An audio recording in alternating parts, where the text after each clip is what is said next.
Imagine discovering that an entire chapter of history has been deliberately deleted, not just forgotten, but systematically erased. In ancient Egypt, one pharaoh did exactly that. Horemheb became ruler after a period of chaos, and he made it his mission to wipe another pharaoh, Akhenaten, from existence. But what was so dangerous about Akhenaten's reign that it had to be destroyed? The answer lies in a secret war against memory itself. But before we uncover what Horemheb did next in his chilling purge, remember to like and subscribe for more dark, twisted tales from history's shadows. Now, back to the haunting silence that fell over Egypt as the pharaoh's name began to vanish. Akhenaten wasn't just another pharaoh. He was a revolutionary who shattered centuries of tradition.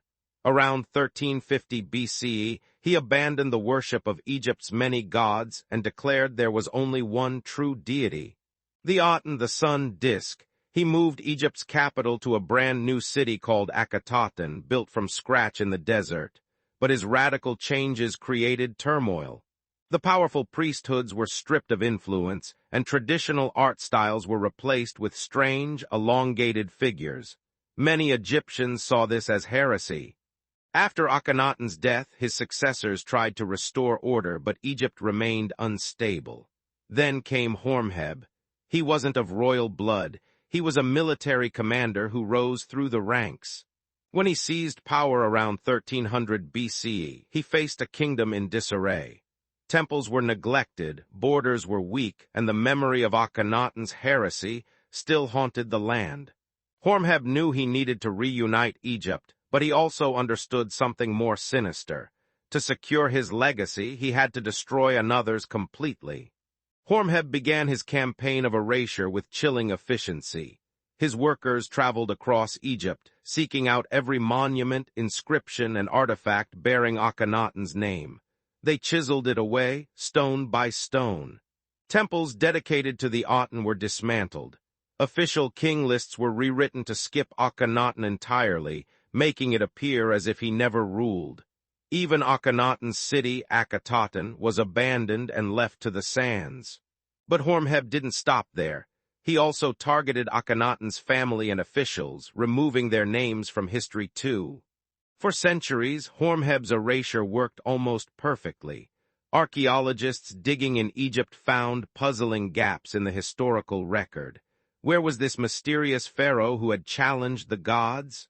Then, in the late 1800s, discoveries at Akhenaten began to reveal the truth. Broken statues, fragmented inscriptions, and buried archives told a story of a ruler who had been purposefully forgotten. But each clue raised more questions. Why was Horemheb so determined? Was it just about restoring tradition, or was there something more personal driving his vendetta? Here's the shocking twist. Horemheb might have been erasing his own past. Evidence suggests that before becoming pharaoh, Horemheb served as a high official under Akhenaten. Some inscriptions even show him with titles linking him to Akhenaten's court. By destroying all records of Akhenaten's reign, Horemheb wasn't just condemning a heretic. He was burying his own connection to that controversial period. He reinvented himself as the savior who restored order, hiding that he once benefited from the very system he later condemned. His erasure was as much about personal legacy as national unity. Horemheb's campaign to erase Akhenaten from history was one of the most successful rewritings of the past ever attempted. For over 3,000 years, Akhenaten remained a ghost in Egypt's records, until fragments of truth emerged from the sand. But the full story may still be hidden. What other secrets did Horemheb bury? And if he could nearly delete a pharaoh from existence, what does that say about how history is written? What do you think really happened in those lost years?